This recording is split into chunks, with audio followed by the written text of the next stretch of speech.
యోగ వాసిష్టం కథల్లో ఈరోజు 5వ ప్రకరణంలోకి వచ్చాం. ఉపశమ ప్రకరణం. ఇప్పటి వరకు మనం వైరాగ్య ప్రకరణం, ముముక్షు ప్రకరణం, ఉత్పత్తి ప్రకరణం, స్థితి ప్రకరణం, ఈ 4 ప్రకరణాల గురించి తెలుసుకున్నాం. ఇప్పుడు ఉపశమ ప్రకరణం గురించి తెలుసుకోబోతున్నాం. వాల్మీకి ఈ విధంగా వశిష్ఠ మహర్షి వాల్మీకి భరద్వాజుడు చెబుతున్నాడు అనమాట. వశిష్ఠుల వారు రాముల వారికి చెప్పిందంతా. ఈ విధంగా వశిష్ఠ మహర్షి ఉపదేశించేసరికి సాయం సమయం అయింది అని భరద్వాజుడు చెబుతున్నాడు. భరద్వాజుడు వాల్మీకి యొక్క శిష్యుడు అన్నమాట. అందుకని ఈ యోగ వాసిష్టం కథలు రాముల వారికి ఈయన వశిష్ఠుడు చెబితే ఈ విషయాన్నే వాల్మీకి భరద్వాజుడికి చెప్పాడనమాట. ఈ విధంగా వశిష్ఠ మహర్షి రాముల వారికి ఉపదేశించాడయ్యా. అప్పటికి సాయం సమయమైంది. వశిష్ఠుడు ఆనాటికి తన ఉపదేశాన్ని ఆపాడు. సభలోని వారంతా అక్కడే దశరథుడు ఉన్నాడు, విశ్వామిత్రుడు ఉన్నాడు, ఇంకా పెద్దలు ఉన్నారు కొంతమంది అక్కడ. వశిష్ఠుడు, విశ్వామిత్రుడు, మరి దశరథుడు అందరూ ఉన్నారు కదా పెద్దలే. వీళ్ళంతా కూడా వాళ్ళ నిలయాలకు వెళ్ళిపోయారు. సాయంకాలం అయింది కదా అని విద్యుక్త కర్మలని ఆచరించి విశ్రమించారు వాళ్ళంతా. నాటి రాత్రి అందరూ సుఖంగా నిద్రపోయారు. ఒక్క రామచంద్రుడు మాత్రం పగలు వశిష్ఠుడు చెప్పిన బోధను విచారణ చేస్తూ నిద్రించలేకపోయాడు. మరునాడు ఉదయం అందరూ దశరథుని సభకు ఏతించారు. వశిష్ఠ రామ సంవాదం మళ్ళీ తిరిగి మొదలైందనమాట. అసలు వశిష్ఠుల వారు రాముల వారికి ఇదంతా ఎందుకు చెప్పారు అంటే, మనం మొదట్లోకి వెళితే అప్పుడు గుర్తొస్తుంది. రాముల వారిని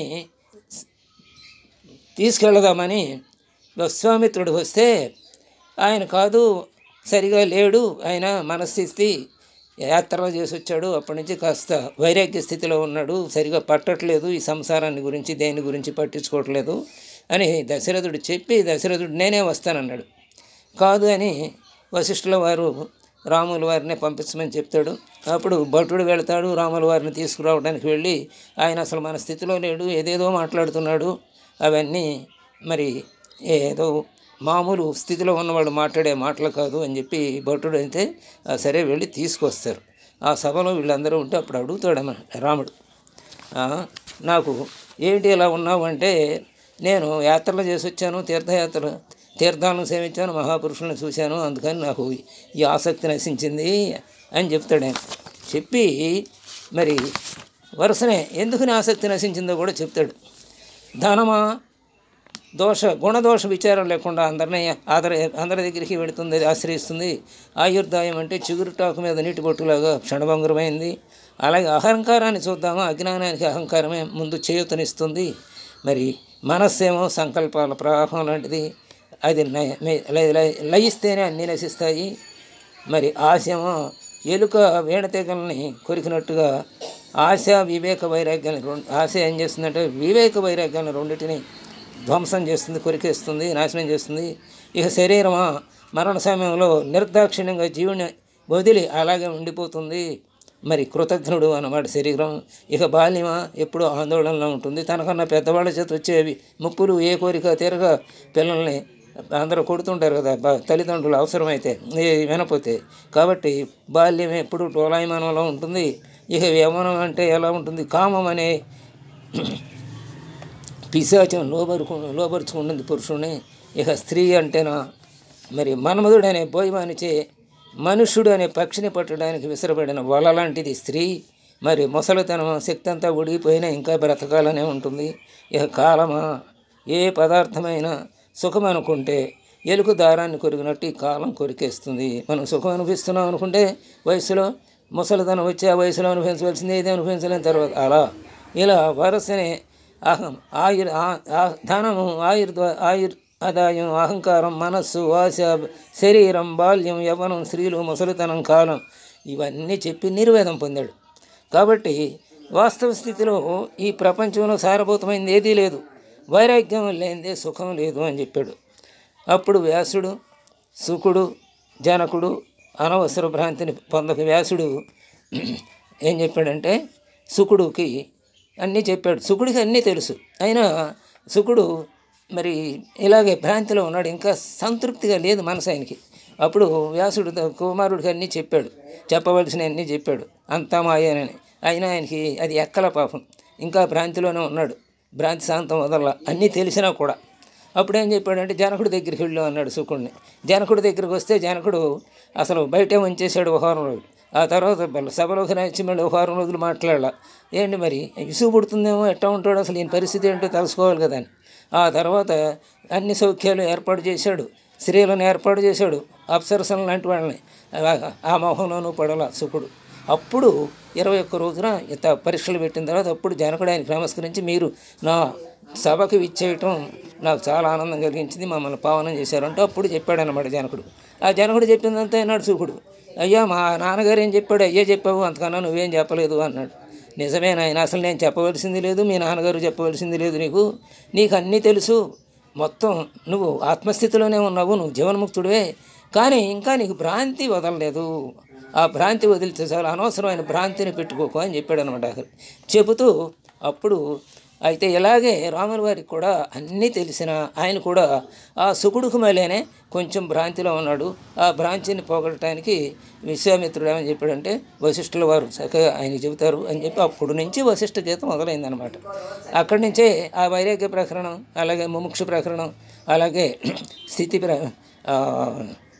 ప్రకరణం, ఇప్పుడు ఆఖరిది మనం చదివాం కదా, ఈ ప్రకరణాలు 4 కూడా తెలుసుకున్నాం మనం.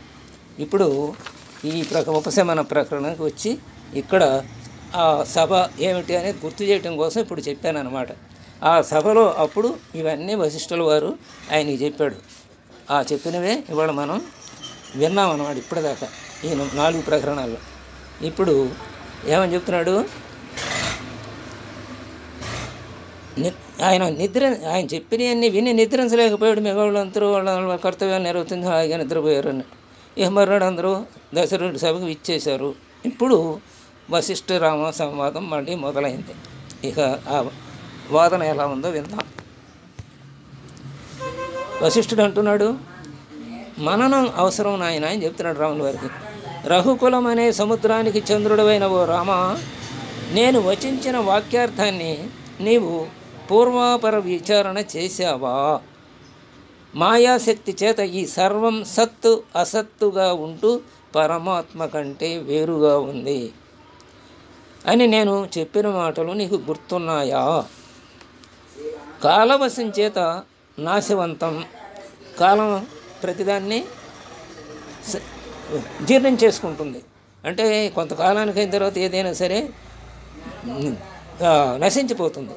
చివరికి బ్రహ్మ విష్ణు రుద్రులే లక్షలాది మందిని మనం చూసామని చెప్పాడు కదా. కాబట్టి అలా అందరినీ కాలం జీర్ణించుకుంటుంది, అందరినీ నశింపజేస్తుంది. ప్రవాహ రూపం చేత అనంతం. అయితే ఈ కాలం ఎలాంటిదంటే అది నిరంతరంగా ఉంటుంది కాబట్టి ప్రవాహంలాగా, జీవనదిలాగా అనంతం అన్నమాట కాలం. కానీ దేహవశం చేత అంతం కలిగిన ఈ మాయను నీవు గుర్తించావా? దేహాన్ని కనుక వశం చేసుకుంటే ఈ మాయకి ఉండదు, ఇక మాయ అంతమవుతుంది మాయ. కాబట్టి దేహవశం చేత అంతం కలిగిన ఈ మాయను నీవు గుర్తించావా లేదా రామా అని అడుగుతున్నాడు. మరి ఇంత చెప్పాను కదా నేను, ఇప్పటికైనా గుర్తించావా? చిత్తమే మనుషుడు కానీ అన్యమేమీ లేదు. అసలు మనిషి అంటే ఎవరు? ఈ దేహము కాదు, ఆత్మ కాదు, ఎవరు మరి? మనస్సు.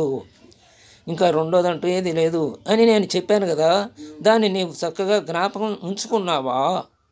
ఓ రామా, నిన్నటి రోజు నేను చెప్పినదంతా బాగా విచారించి రాత్రి మననం చేసి హృదయంలో స్థిరపరుచుకున్నావా? ఇన్ని ప్రకరణ చెప్పాడు, 4 ప్రకరణాన్ని గుర్తుంచుకున్నావా అని అడుగుతున్నాడు. విచారణ చేసి రాత్రి అంతా పలుమార్లు విచారించి మననం చేసి హృదయంలో గట్టిపరుచుకున్నది మాత్రమే మోక్ష ఫలాన్ని ఇస్తుంది. కాబట్టి మననం చాలా అవసరం. మనన నిధి ధ్యాసనం చెప్పుకుంటాం కదా, శ్రవణం మనన నిధి ధ్యాసనం. మననం లేకపోతే గుర్తుండదు కదా, గుర్తు లేకపోతే చేయాల్సిందేదో కూడా చేయలేం. కాబట్టి ముందు గుర్తుంచుకోవాలంటే మననం చేయాలి. పలుమార్లు విచారించి మననం చేసి హృదయంలో గట్టిపరుచుకున్నది మాత్రమే మోక్ష ఫలాన్ని ఇస్తుంది. ఎప్పుడైతే హృదయంలో గట్టిగా అది గుర్తుందో దాన్ని ఆచరించడానికి ప్రయత్నిస్తామన్నమాట. అనాదరం చేత అట్టి ఉపదేశాన్ని స్థిరపరచుకోకపోతే ఆ ఫలం దొరకదు. ఒకవేళ దాన్ని ఆదరించలేదనుకోండి, చెప్పిన దాన్ని ఎవరైనా ఏదైనా చెప్పారు మంచి విషయం, దాన్ని పాటించాలి అనుకుంటారు కొంతమంది పాటించరు. పాటించాలి అనుకున్నవాడికి అది మనసులో స్థిరపడుతుంది అనమాట, నేనేమైనా సరే పాటించాలని. అది పూర్వజన్మ సంస్కారం చేత అవ్వచ్చు, లేకపోతే ఇంకో కారణం చేత అవ్వచ్చు. అతను దాని పట్ల శ్రద్ధ ఏర్పడితేనే దాన్ని చేస్తాడు పని. అనాదరం శ్రద్ధ లేకపోవడం అంటే అనాదరం, ఆదరించడం అంటే శ్రద్ధ ఉండటం అనమాట. కాబట్టి అనాదరం చేతట్టి ఉపదేశాన్ని కనుక స్థిరపరుచుకోకపోతే ఆ ఫలం దొరకదు అన్నాడు. అప్పుడు శ్రీరాముడు అంటున్నాడు వశిష్ఠుల వారితోటి, సర్వధర్మజ్ఞుడా భగవంతుడా, మీరు ఉదార బుద్ధితో ఉపదేశించిందంతా నేను గ్రహించగలగటం కూడా మీ శక్తి విశేషమే. మీ అనుగ్రహం వల్లనే మీ అనుగ్రహమే నేను ఇదంతా గ్రహించగలగటం కారణం. తమ ఆదేశాన్ని అనుసరించే నేను విచారించాను. నిద్రను తొలగించి ఉపదేశ వాక్యాల అర్థాన్ని హృదయంలో చింతన చేశాను. మిగతా వాళ్ళందరూ పడుకున్నారు కదా, రాత్రి సాయంకాలం అయిపోయిందని ఎవరికి వెళ్ళి వాళ్ళ కర్తవ్యాన్ని నిర్వర్తించుకొని పడుకున్నారు. ఈయనే మేలుకున్నాడు, చింతన చేశాడు. సర్వానర్థ నివారకం, మనోహరం, పరమ పురుషార్థ సాధకం, బ్రహ్మానంద సాధకం, పవిత్రం అయిన తమ ఉపదేశం. ఆయన ఉపదేశం ఇన్ని లక్షణాలు కలిగి ఉండటం మంచి లక్షణాలు. అలాంటి మీ ఉపదేశం సిద్ధులకి కూడా శిరస్సులపై ధరించదగినదే. అంతటి గొప్ప ఉపదేశాన్ని నాకు ఇచ్చారు. మీ ఉపదేశం ప్రారంభంలో చాలా మధురంగా ఉంది, మధ్యకాలంలో సౌభాగ్యదాయకంగా ఉంది, అంతంలో మోక్షరూపంగానూ ఉంది. సకల శాస్త్ర విచారణల్లోనూ విశారదుడైన వాడా, పుణ్యం అనే జలానికి విశాలమైన సరస్సు వంటి వాడా, పాప విధ్వంసకుడా, మమ్మల్ని పరిశుద్ధుల్ని చేయటం కోసం మీ ఉపదేశాన్ని మరలా అనుగ్రహించండి. ఇప్పుడు ఇంత చెప్పినా మళ్ళీ అనుగ్రహించండి అంటున్నాడు. అందుకే చక్కగా ఉపన్యాసం చెప్పేవాళ్ళ ఉపన్యాసాలు ఎన్నాళ్ళైనా వినబుద్ధేస్తాయి, మళ్ళీ వినాలి అనిపిస్తుంది అనమాట. వశిష్ఠుల వారి ఉపన్యాసం ఇంకా కొనసాగిస్తే బాగుంటుందని రాముల వారికి అనిపించింది. అందుకని రాముల వారు మళ్ళీ మమ్మల్ని పరిశుద్ధులు చేసేటువంటి ఉపదేశాన్ని మళ్ళీ అనుగ్రహించండి అని, నేను పరిశుద్ధుడిని అయినా ఇంకా వినాలనిపిస్తోంది అని అడిగాడు అనమాట. రాముల వారికి వశిష్ఠుల వారు ఏం చెప్పారో తర్వాత రేపు తెలుసుకుందాం. స్వస్తి.